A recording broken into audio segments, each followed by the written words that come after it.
Welcome to the Forager Podcast, where I talk with cottage food entrepreneurs about their strategies for running a food business from home. I'm Dave Crable, and today I'm talking with Jessi Deily. But real quick, I wanted to check, have you created a website for your business yet? And if you have, do you pay for it? A lot of entrepreneurs still think they need to spend money to get a good website, and that is simply not true anymore. I am a really big fan of Square Online. That's what I use for my fudge business website, and I created a free tutorial that will walk you through how to set up a totally free website in less than an hour. And in case you think free also means cheap, it's actually quite the opposite. I think Square Online is hands down the very best website tool for most cottage food businesses. So if you want to learn more, you can watch my free tutorial by going to forager.com/website. All right, so I have Jessi Deily on the show today. She lives in Helena, Montana, and sells macarons and custom decorated meringue cookies with her cottage food business, Colby Jack Rabbit.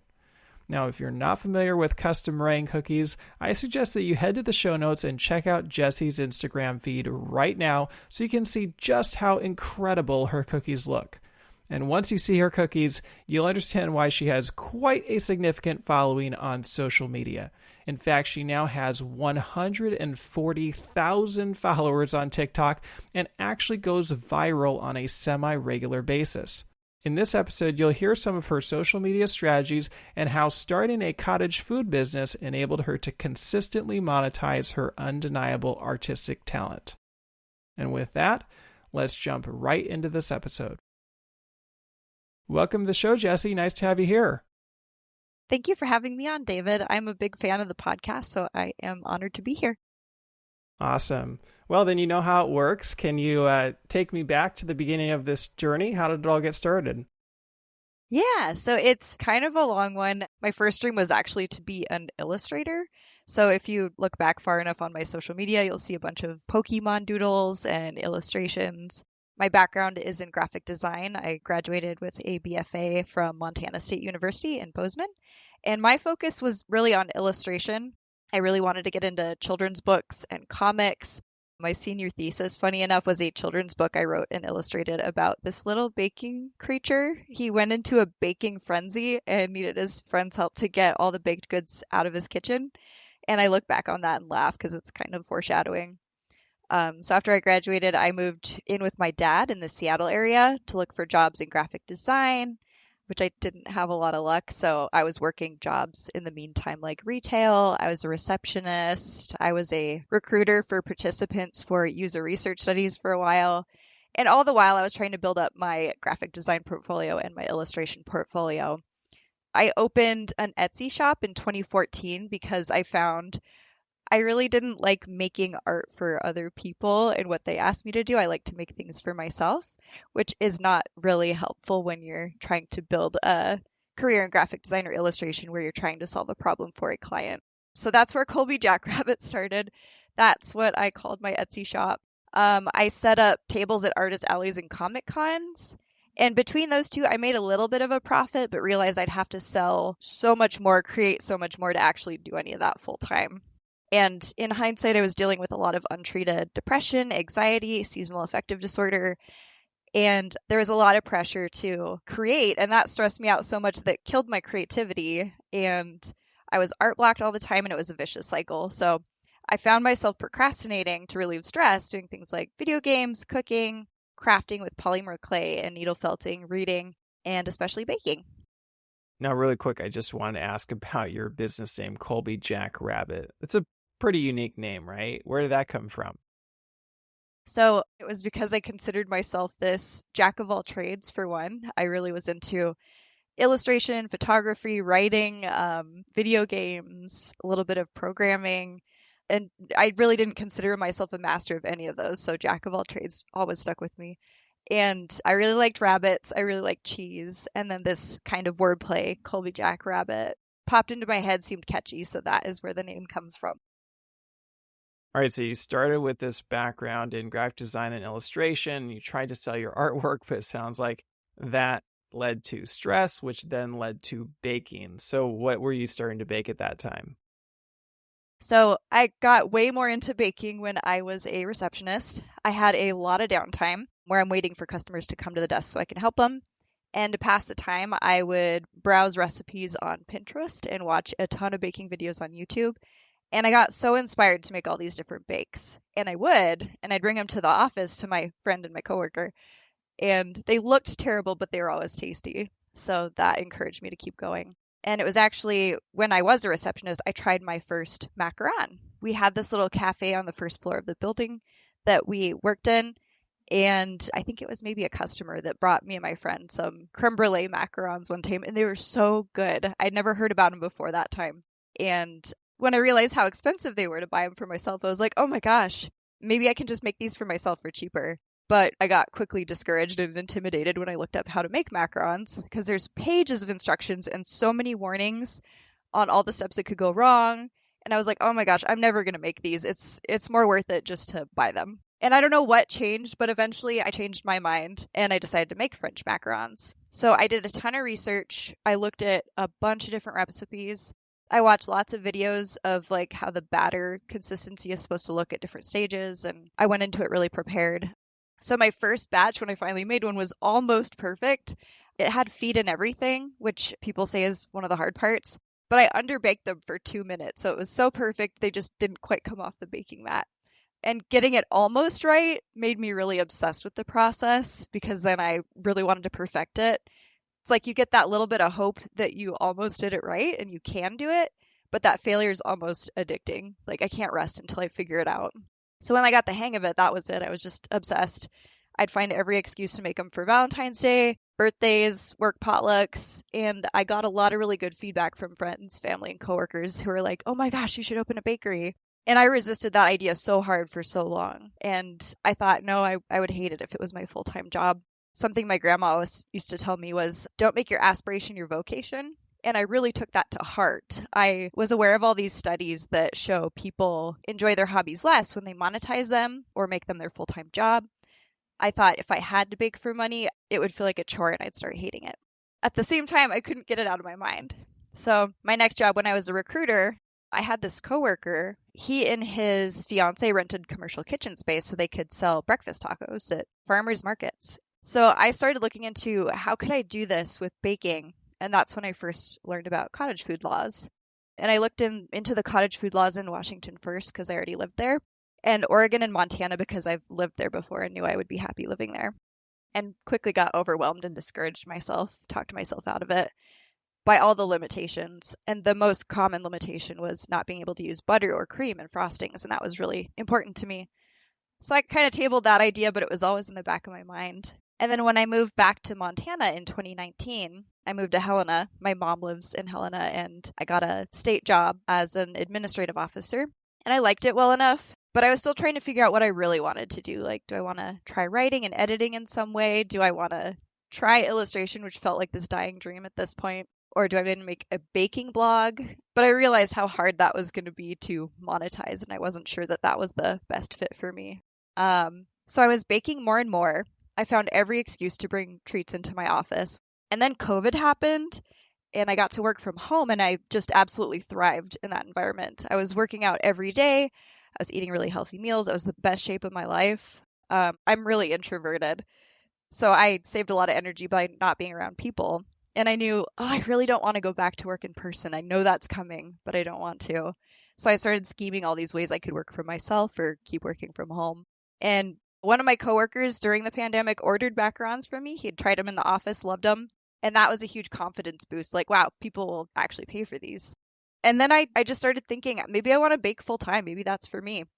So I tried to get experience in any way I could. I entered the King Arthur baking competition at the Montana State Fair in Great Falls.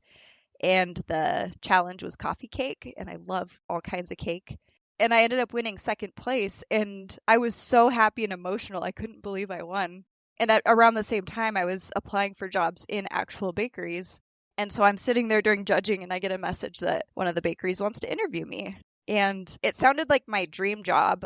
They had to adapt their business model during the pandemic, and they weren't so much of a storefront anymore, although local customers could order and pick up from their commercial kitchen. So it was like minimal social interaction, lots of baking. That sounded amazing. And it was one of the few baking jobs that paid really well.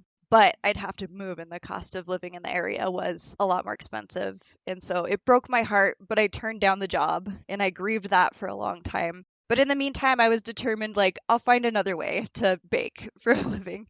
So I applied to like the Costco bakery, didn't hear anything back, interviewed at some local bakeries, thinking I'll work my full-time job and then maybe pick up some shifts on the weekend. Got some interest, but understandably, I wasn't available enough for them. And then I learned about the Montana Local Food Choice Act that passed in 2021, and you could use butter and cream. So that's definitely what made me go all in, where I felt like, okay, I can actually do what I want with this and I'm not limited. And ended up being willing to be a little bit more limited once I was actually started, but it was absolutely the Food Freedom Act that convinced me to start.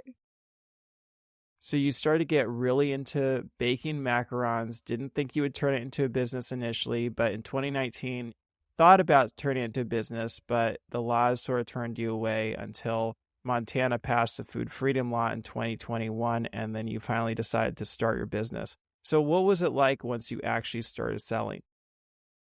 So I started marketing on my website and social media, and I actually did see a couple sales, but it was really slow. And I realized I probably have to get my name out there and get people to trust my product through farmers markets and events.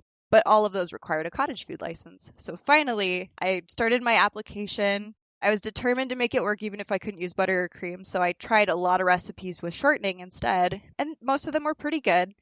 But then I stumbled across this information about there's these 2 ebooks. I think they're called Come and Bake It.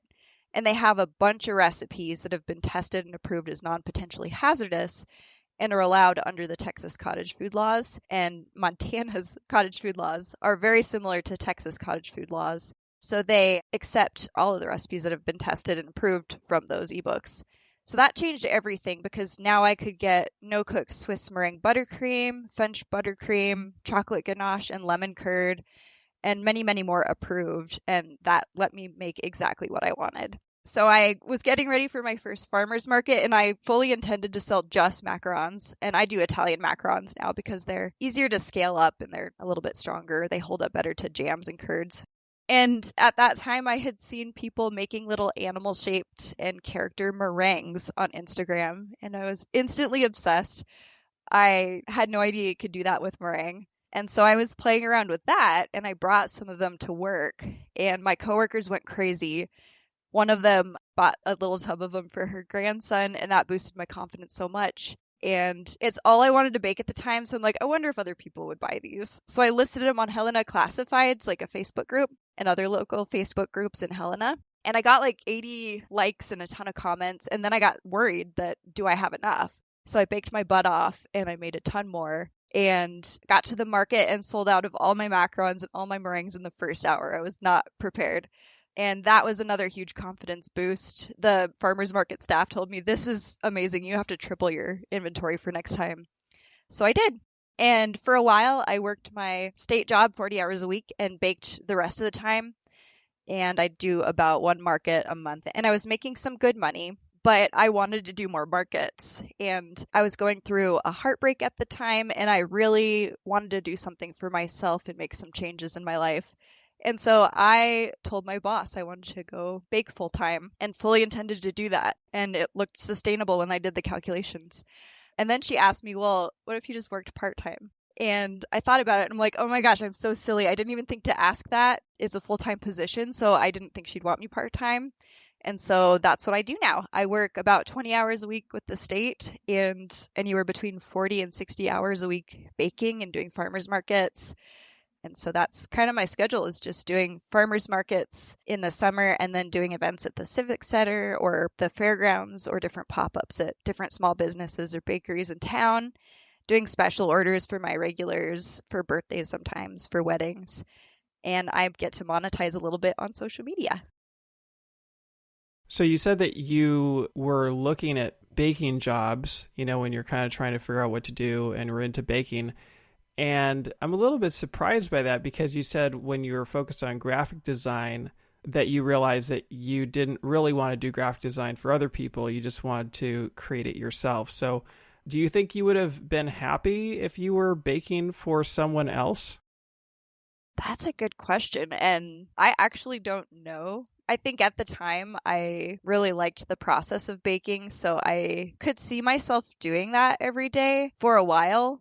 But I don't think I would be happy doing that forever. And so I think I thought of it as more of a way to get experience in a baking and kind of fast track some of that knowledge and get experience working in a commercial kitchen just to kind of see what other opportunities were out there. But I think it's absolutely the same as graphic design. Eventually, I would just want to create what I want to create instead of what other people want to create. Well, this is correlated to something that I noticed, which is that you don't offer custom orders for your meringue cookies. And you're super talented. I'm sure you could do a phenomenal job creating custom orders, but you just want to sell the ones that you create each month, right? So can you walk me through sort of the thought process behind that? Yeah, and that's definitely something I discovered about myself. Meringues just take so much time and effort to make, and I'm not going to lie, there's some days where that's the last thing in the world I want to do is make meringues because it can take a lot of energy. But I love making them. I always come back to them. So early on, I think I kind of entertained the idea of doing custom meringues. And then when I actually fell into a regular schedule at farmers markets, I realized it's really hard to turn around like a set of them for farmers markets. So adding some custom ones on top of that wasn't very realistic and wasn't as profitable. It's a lot easier to make 3 different meringues that go in these tubs, these variety tubs, and sell a lot of those at markets than it is to just make a single batch of meringues for a birthday or a baby shower or something. So I'm really lucky because I have found a way that I can just create the meringues that I want to make and I'm excited about, and people will buy them. And I think I'd have to shift the business model if people didn't buy them.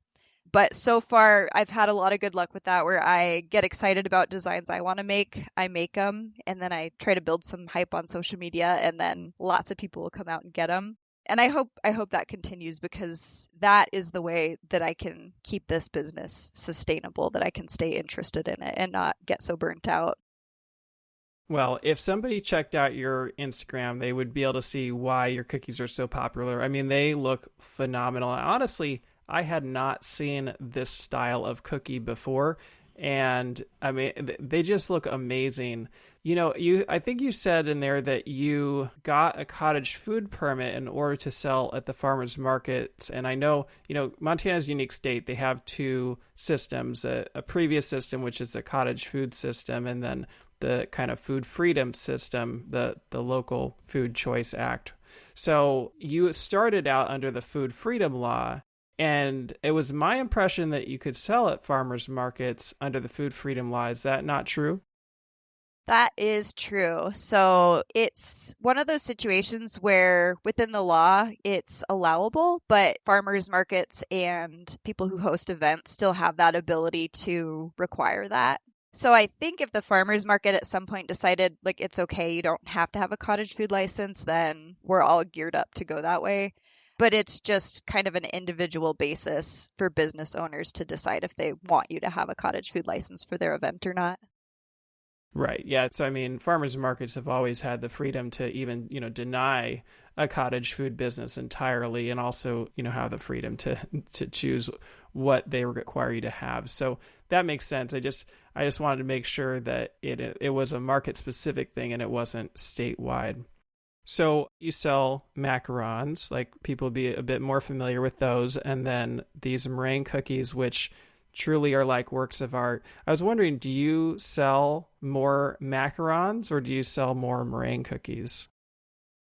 So far it has been kind of 50-50. And I've thought about just only selling meringues because I love making them. But I have so many customers who absolutely love the macarons and they come to me specifically for the macarons that I don't feel like I can quit at this point. So it really does seem like an even split. It's starting to get to the point where I think there's a little bit more hype over the meringues and I'm getting more known for the meringues. So at some point that might be the majority percentage of what I sell. But so far, it's been pretty 50-50.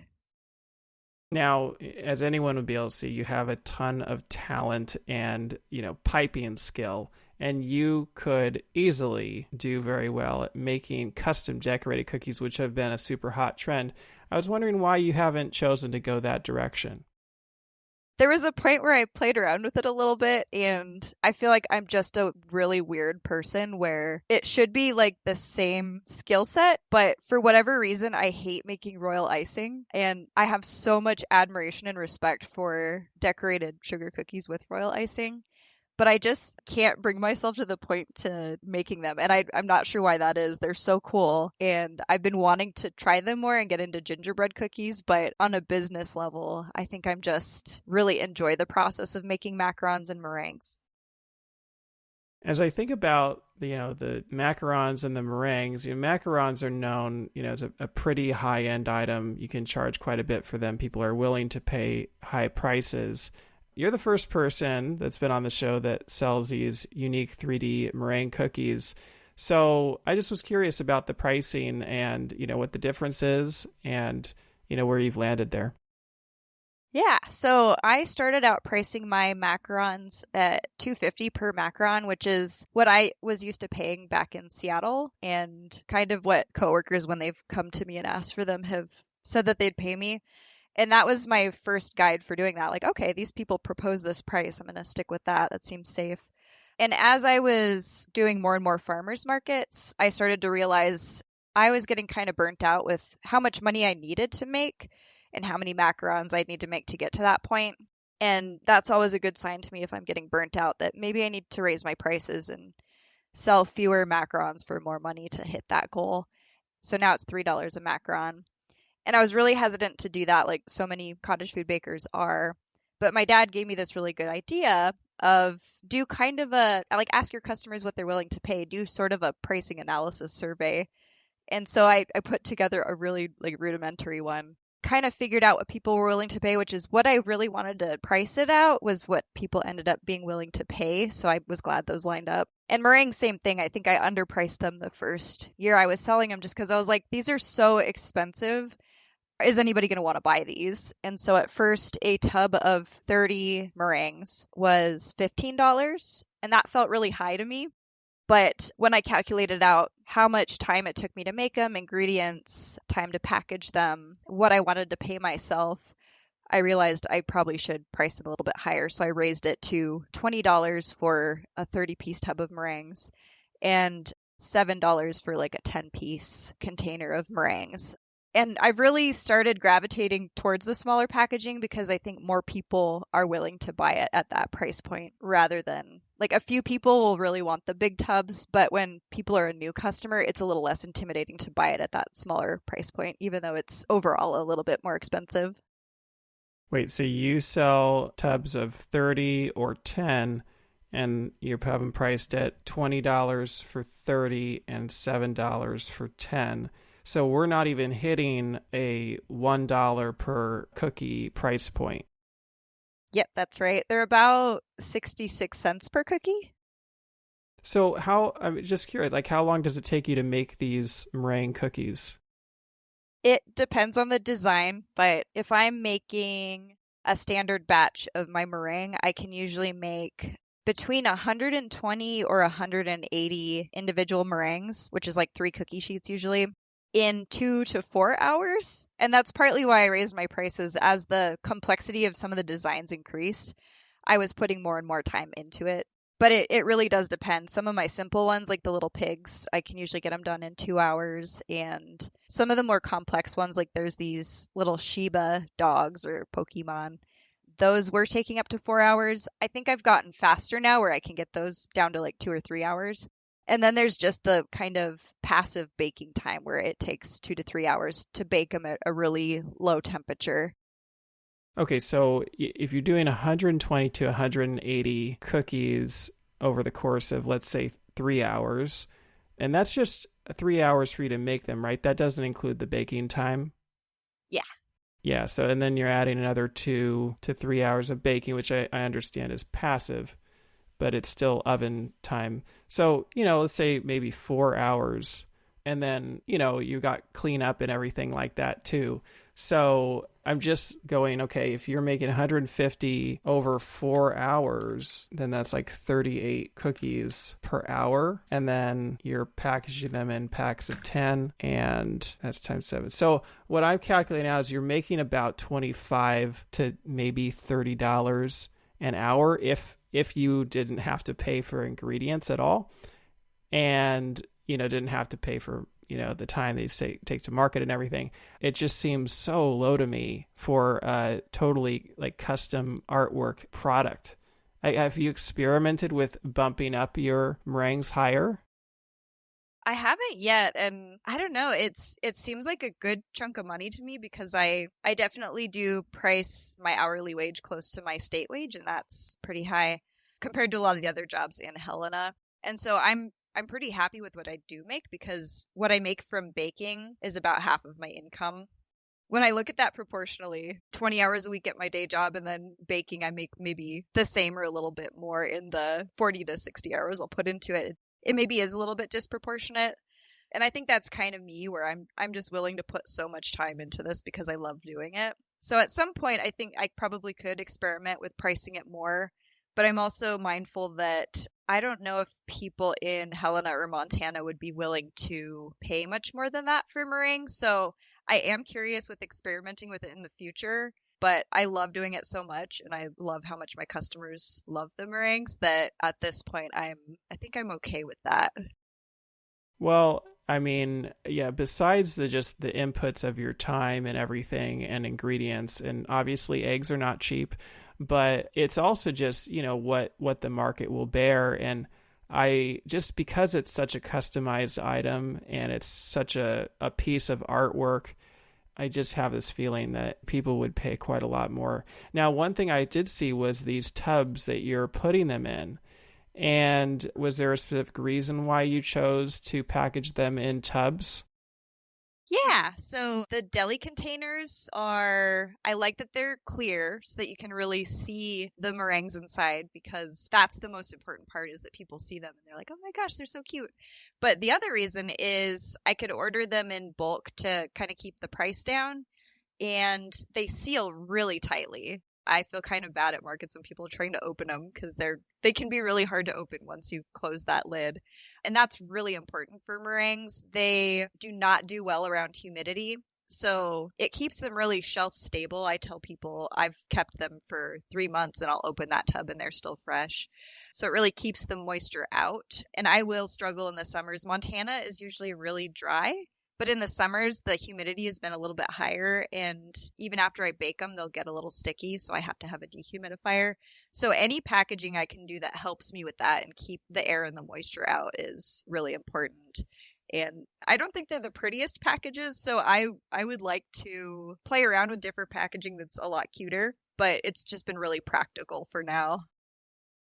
Well, you're super creative, obviously. You've got the graphic design background. You put that label on it, which is a very nicely designed label. So that is, definitely adds to the niceness of the packaging. Now, I'm curious, what are your macarons packaged in? So my macarons are packaged, again, I'd like to play with cuter packaging, but I actually put them in cellophane sleeves that have the little self-adhesive things that stick together. So it's not like heat sealed or anything. And the reason I did that was the same idea of making the product really visible, but also cutting down on packaging costs.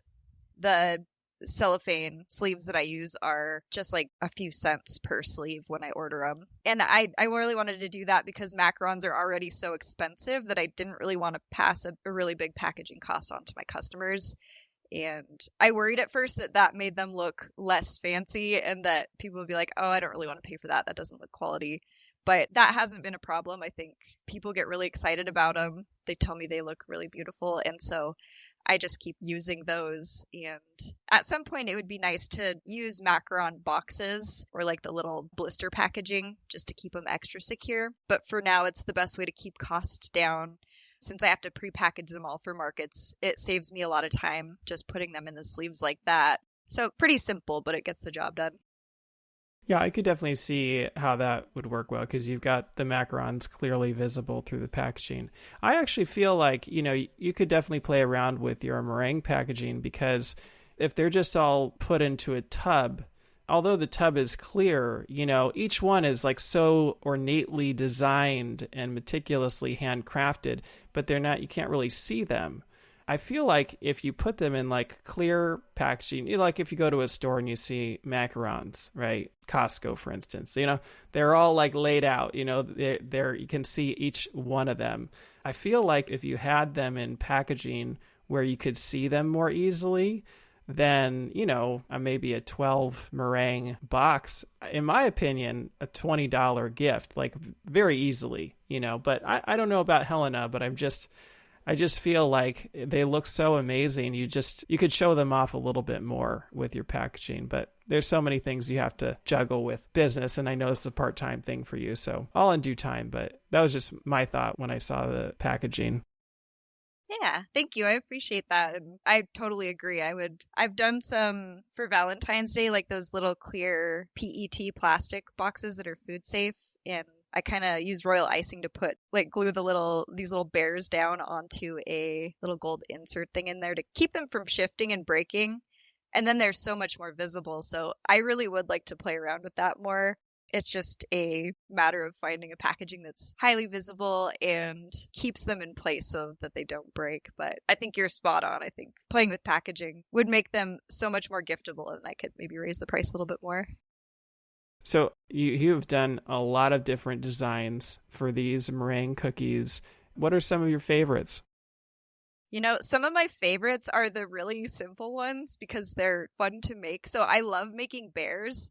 I don't think people like buying bears as much as I like making them. So I don't very often, but I love bears. I really like the bunnies too, just because bunnies are just something I resonate with so much and they're part of my name. But again, I think those only really sell that well during Easter, so I don't make them often. And then some of my other favorites are the ducks, because I just think it's so perfect to float them in coffee or tea or cocoa, because they're like little bathtub rubber duckies. I love the farm animals. They're always a bestseller, so it's a good mix of something I really like to create because I love farm animals. But it's also a good mix of my customers continually come back for those, and at a farmer's market that feels so appropriate. One of my favorite projects of all time that I've done is I did this marshmallow ramen with little poutine meringues on it. And that was so fun to make just because it looked like ramen, but it's all sweet. So I get excited about a lot of my projects, but those are probably some of my favorites. Now, that ramen project, I saw that on your social feed. So was that something that company reached out to you to do, and did they pay you for it? Yeah, so It Sugar reached out to me, and while I wasn't paid, I was sent a little poutine plushie. And I'm at the point where I don't feel like I'm that big of an influencer where I don't ask for payment for a lot of things, but at some point I might consider it. And I like getting free stuff. So I love poutine. I agreed to do it. And part of it was just because I was so excited about the idea I got when they asked me to collaborate that I was like, yeah, I don't want to ask for payment. I get a plushie and I get to make this cool project. And it really didn't get that many views, but it still has been one of my favorite projects just because I enjoyed it. So they sent me the plush with the understanding that I'd make content that pertained to it and share the link with my followers and a discount code so they could get it early access and post some pictures of the plushie with the work that I created. So it was really fun. Well, I mean, you did an amazing job with it, and I think it was worthy of being paid for, because if it helps sell their plushie, then, they're making more money because of your work. So, and it's so funny that you said that you're not that much of an influencer. I mean, you now have over 12,000 followers on Instagram. You have 140,000 TikTok followers. And I've seen a number of your videos have gone viral and have millions upon millions of views. So it's just curious, why do you not think of yourself as being that much of an influencer? I think I don't feel like I'm much of an influencer just because my videos with my content gets a ton of views, and I've found this really nice niche place, especially on TikTok, where I can get videos to go viral. Not all the time, but consistently enough that I feel like something's going right there. But when I partner with other businesses, I feel like those posts get very few views compared to the other meringue content I put out that gets like millions. And so I don't feel like a very good influencer because when I partner with the other brands, I don't really know if the content I'm putting out there is actually driving sales for them. So it would be interesting if they shared the metrics with me more and I could see, like, did anyone buy this plushie? Did anyone buy this stand mixer? But I don't have visibility to that. So I just see the views on my end and think, oh, I hope they got sales out of that. Well, I can just tell you, even though your Instagram feed isn't enormous, it's still of high value to a lot of brands. And you've obviously put in a ton of effort to building up your brand and your following. You're the first person to say that you found some kind of system that allows you to go viral on TikTok on a semi-regular basis. So I have to hear more about this. And to me, it's the algorithms are always so tricky. And I've researched a lot of SEO it was back when I wanted to do a food blog. I was trying to figure out how do you drive traffic? How do you optimize those keywords? And so I kind of know the basic concepts. I kind of know like, oh, these are the hashtags you should use of when you look up a hashtag. It's like you maybe don't want to pick the most popular one, gets millions or billions of views because your presence isn't big enough to compete with those other presences that have millions of followers. You want to kind of pick those mid keywords that, a few thousand people might see and build from there. That's always been my starting point, but there's content that I make that I'm like, ooh, this is going to be so popular, and it just gets a few thousand views, and then stuff that I have no idea is going to be that popular and gets like my duckies. I did not expect that to be my most popular video, but I think that's up to like 18.9 million, and it's just these weird little factors that one was definitely some luck. That wasn't just me, but it's partly the content. Like if people like your content, you're going to get engaged followers. It's a little bit of luck. It's a little bit of trending music. It's a little bit of trending hashtags. The ducky one, I used Sesame Street rubber ducky. And it wasn't even that it was just nostalgic for people in my generation. It was also that I think a famous Korean pop star sang the rubber ducky song. So there's this whole younger generation who recognized it for that. And there were all these comments about it that I didn't understand. And so sometimes you get a little bit of that. You just hit on something that's trending, that's kind of adjacent to what you're doing, and your video blows up because people are interested in that. But to me, it's really about you find your niche, and SEO is getting so much smarter these days where it really is about the quality of the content you're providing. Is this solving a problem for someone? Is it entertaining to your audience? And so I feel like I've found that niche. And then posting regularly is important. But that SEO with the keywords I think you don't want to use more than 11 keywords usually. You want to use a mix of highly popular hashtags, some lower ones, some really specific ones to your content, and then some mid ones so you're getting kind of a range of people. You want to use music that's, if it's on TikTok or YouTube, popular, but maybe not so popular because it goes along with that. You're competing with people with a higher following than you. So if you get kind of those niche, somewhat popular songs, like for me, I use a lot of video game music, which people will stop and watch just for the video game music because they recognize it and it's kind of their niche. So there's so many factors. I don't have it down to a science by any means, but following those ideas, I've been able to get several of my videos to get several million views. So it sounds like you start with the keywords. Are you actually like literally looking and seeing what keywords you want to use and then creating a design off that? Or are you just creating your design or video or whatever and then finding the right keywords? It's usually creating the content, creating the design first, because first and foremost, I want to make stuff that I enjoy. But when I am designing meringues, I'll be mindful of like, I wonder what people would be interested in, what they'd buy, what they'd want to watch. And so that influences it, but it always starts with the design or the content first. And then it's puzzling out what hashtags, what descriptions what music is going to get people to stop and watch, what's the algorithm going to pick up on. And that's when I will type in hashtags in TikTok as if I'm searching for a video. And it's a really useful tool because you can see when you search by hashtag how many people are following that hashtag or how many people liked it. I forget which one it is. And that kind of helps you choose like, oh, this one's got like 14 billion following that hashtag, whereas this one has maybe 5,000 or 50,000. So maybe that's a better hashtag to use than this really popular one. So content first, and then finding a couple hashtags that work really well for that content. Well, you said you kind of hit on some trends. Another trend that you didn't mention is the Pokemon trend. That's been a really hot thing for the last few years, but I know you've been doing Pokemon art for a decade at least. So do you think that's also part of it? Because I've seen a lot of Pokemon meringues in your collection.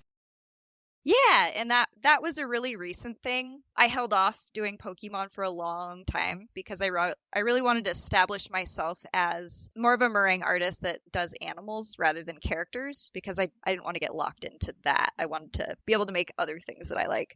And Pokemon, I always kind of intended to make meringues, but it took me a long time, because that's kind of what I started with illustration too. I was just doing a Pokemon doodle a day to get myself into the habit of drawing more.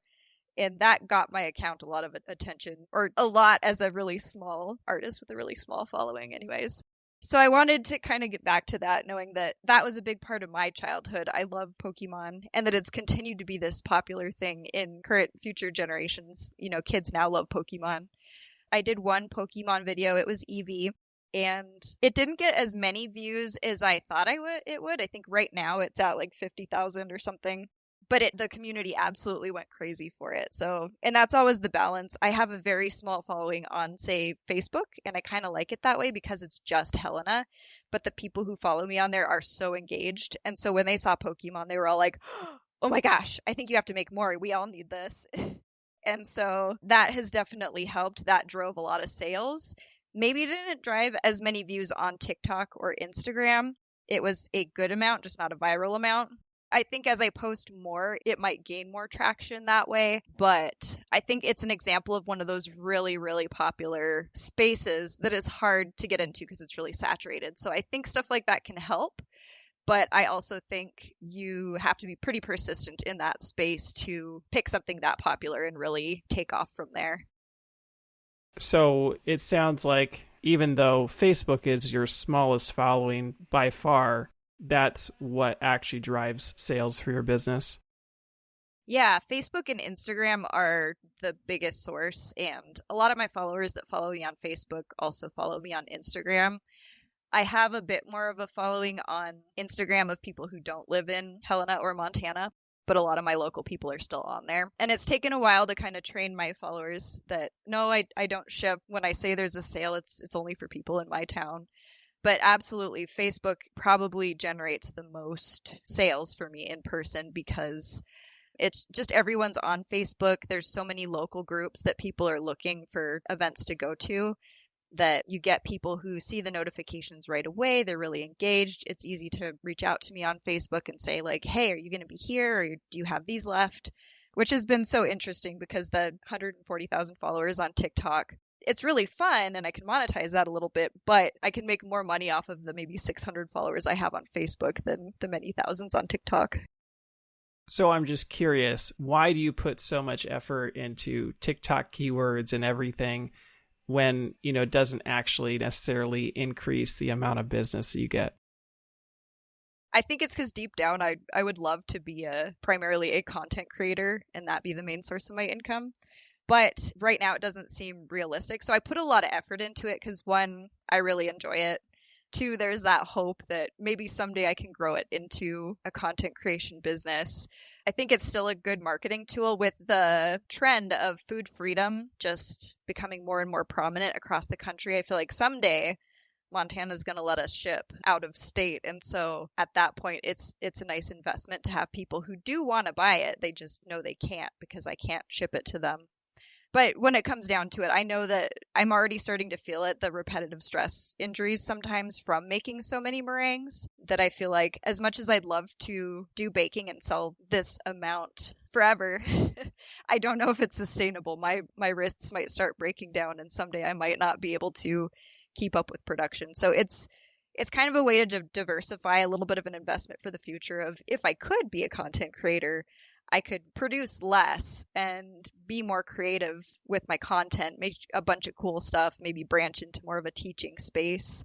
And that might be a safer investment if I was able to build it up for my body, which could fail me at some point.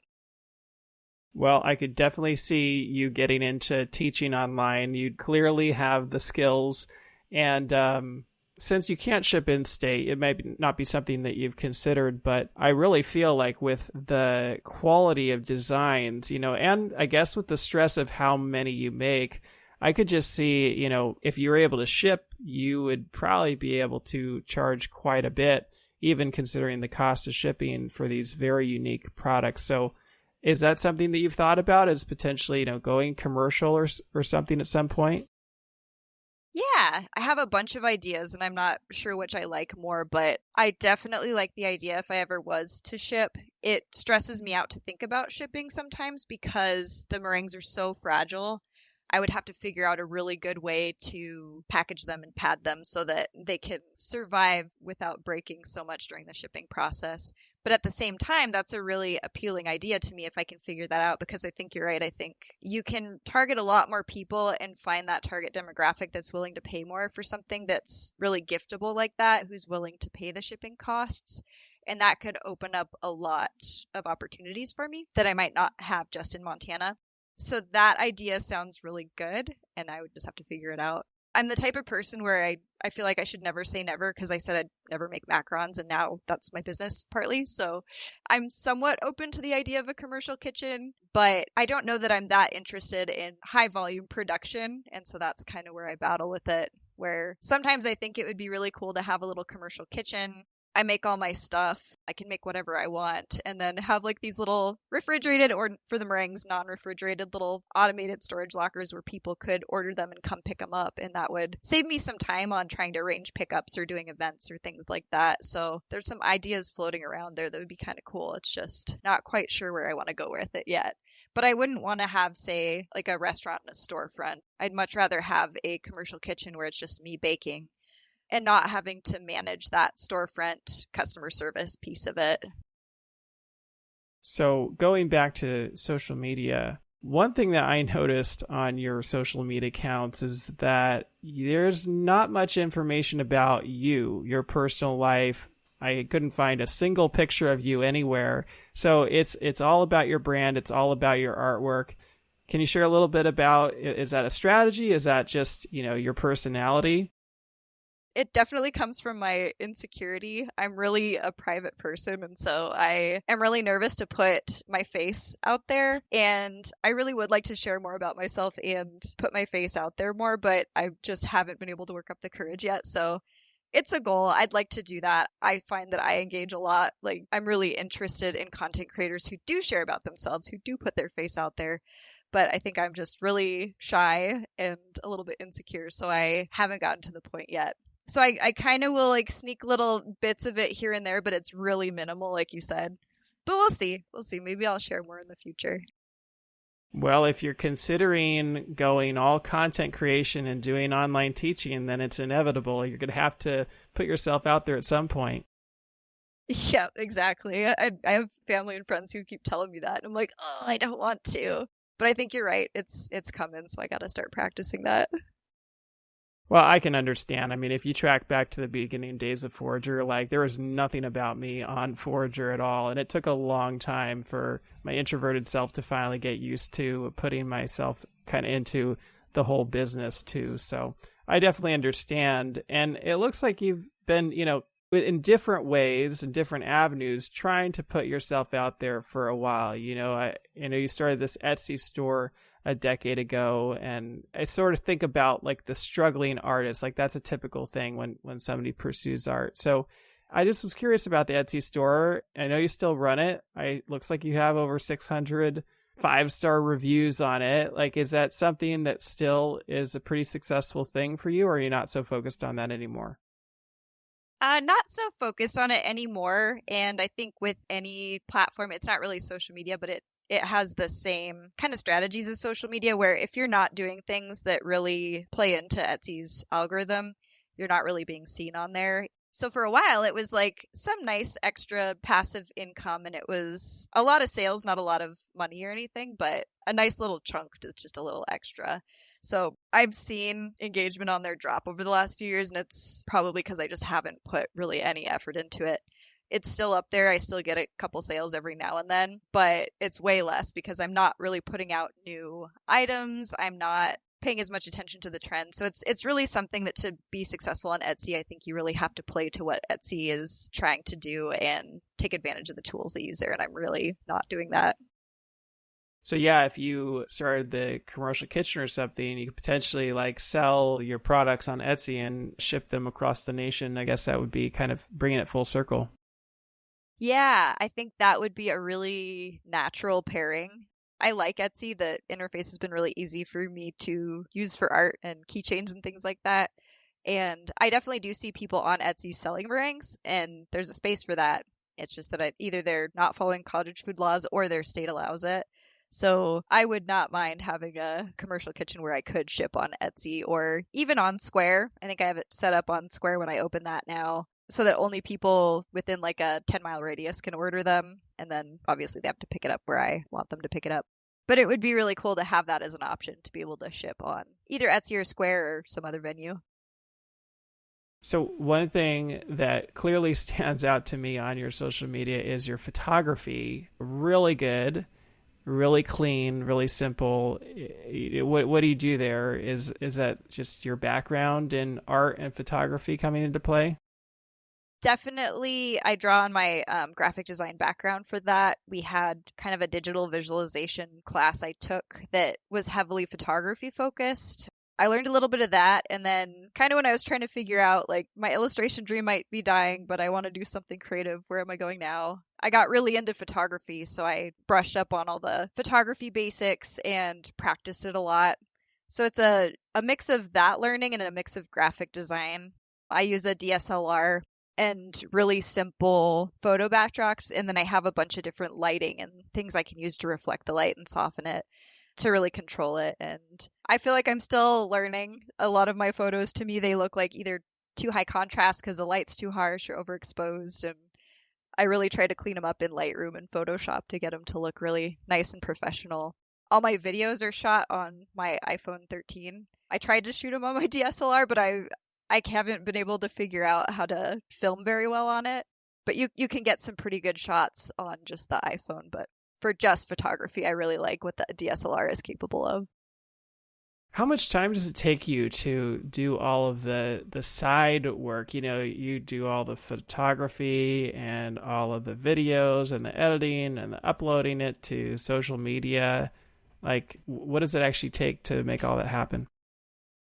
You know, at one point, I think I was trying to tally up all the hours it took, and I never really got a good number for that. But I do know that most mornings before I go to my part-time day job, I'm between like 6:30 and 7:30. I'm working on my website. I'm editing photos. I'm writing copy for like Facebook posts. A lot of weekends I'll spend doing photo shoots. And a typical photo shoot doesn't take me as long anymore because at first I had to build everything up and take it down every time. And now I have a little bit more of a dedicated space where everything comes up and down really quickly.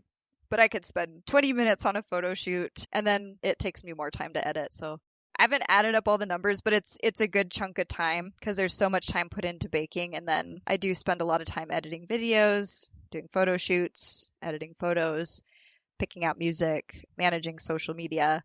And that's one reason I think at some point I'll have to raise my prices because I don't think I factor that in a lot. And it's because I'm towing that line between how much of this is like hobby doing it for social media and how much of this is marketing part of the business and I should pay myself for that. So don't have an exact number, but it's a lot of time. So where would you like to go? You still have a day job, right? So are you kind of eyeballing maybe taking this full time eventually? Yeah, I fully am planning on going full time. I feel like I'm in a spot where I could make this my full time job, but I am a big believer in take it slow, build up your name. I like where I'm at. It feels really sustainable. And one big factor is I really like the benefits I get as a state employee. It's like healthcare and all that stuff is something I don't have to worry about. It's a stable paycheck each month while I'm building this thing. But that's the dream, is make it a full-time business, just work for myself. So we'll see. Within the next couple of years, I'm hoping to just be full-time baking. What's that point going to be where you feel like you're ready to make the leap? I think it's going to be when I feel like I have enough of a presence in the community that I can do consistent pop-ups in the months where I don't have farmers markets or other events. and it's getting to that point. I didn't think it would, but usually my January, February, March are dead, but I have a lot of things that are starting to line up now. So I think I want to get through this year and see how I'm doing, and maybe this time next year I can take that leap. But that's really what I'm waiting for, is just that feeling of security that I'm not just doing markets and events during the summer, that I have something sustainable through the winter months where sales really go down. And you obviously don't have to wait till you go full time to start teaching. Is that something that you're considering doing in the near future on your social media accounts? Yeah, I'd really like to. I've been saying that for probably 2 years now, though. I had a friend who reached out to me a while back and said, could you do a remote morale event? Like, you could teach our staff how to make macarons and make it just kind of a virtual but live thing. And I was like, ooh, that sounds really cool. But I think I just have so little time at this point, where between both jobs, I'm working 60 to 80 hours a week and still trying to spend time with family and do other things, that preparing a class is not something I know how to do. And I know it's going to take research and preparation. And there's so many things I still want to learn to do that I just haven't been able to make the time. So that's where I get kind of stuck, because I want to do it. I want to explore it. I just know it's going to take that time investment. So I'm really going to have to get to the point where I push myself to do that. So it's something I'm entertaining, but I haven't taken that leap of commitment to really put the resources into figuring out how to do that yet. What if it wasn't a class, but it was just you, turning on the camera, doing a live on Instagram or something? And then just, making the meringue cookies anyway, and you're just showing people what you're doing. Yeah, that's something I've been trying to work up the courage to do. I thought I was going to do it last summer and just turn on the camera while I'm prepping for a market or something and doing a batch of farm animal meringues. Something I'm comfortable doing that I could try to balance, like watching the chat and responding to people, engaging a little bit, but also showing them techniques, answering questions. And it comes down to that shyness and that insecurity again, where I really want to try it. I'm just still a little scared. So it's something I really want to work on, is getting more confident to be able to just turn it on, let myself fail a little bit, or maybe not, and just get more comfortable with that format. Well, hey, you're on the podcast right now. You're helping people, giving people a lot of advice. So maybe this will be the jumping off point. And I look forward to seeing you start teaching, hopefully, in the very near future. Thanks. Me too. So thank you so much for coming on and sharing all of that with us. So if somebody does want to learn more from you, where can they find you, or how can they reach out? I would encourage people to go to my TikTok or Instagram or YouTube for a lot of my meringue content. My handle is Colby Jack Rabbit, all one word, all lowercase, for Instagram and Facebook and TikTok. My handle on YouTube's a little bit different. It's Colby-Jack-Rabbit. And you can always go to my website, colbyjackrabbit.com. And there's a contact form on there that'll shoot me an email if you have a question. And I'm really responsive on Facebook and Instagram if people have questions in Montana about orders, or if you're not in Montana, about tips and tricks and advice about meringues or macarons. Awesome. Well, I'll put links to all that in the show notes. And thanks so much for coming on the show and sharing it with us today. Of course. Thanks for having me on. That wraps up another episode of the Forager Podcast. For more information about this episode, go to forager.com/podcast/107. And if you're enjoying this podcast, please take a quick moment right now and leave me a review on Apple Podcasts. It doesn't have to be a long review, but it's truly the best way to support the show and will help others like you find this podcast. And finally, if you're thinking about selling your own homemade food, check out my free mini course where I walk you through the steps you need to take to get a cottage food business off the ground. To get the course, go to cottagefoodcourse.com. Thanks for listening, and I'll see you in the next episode.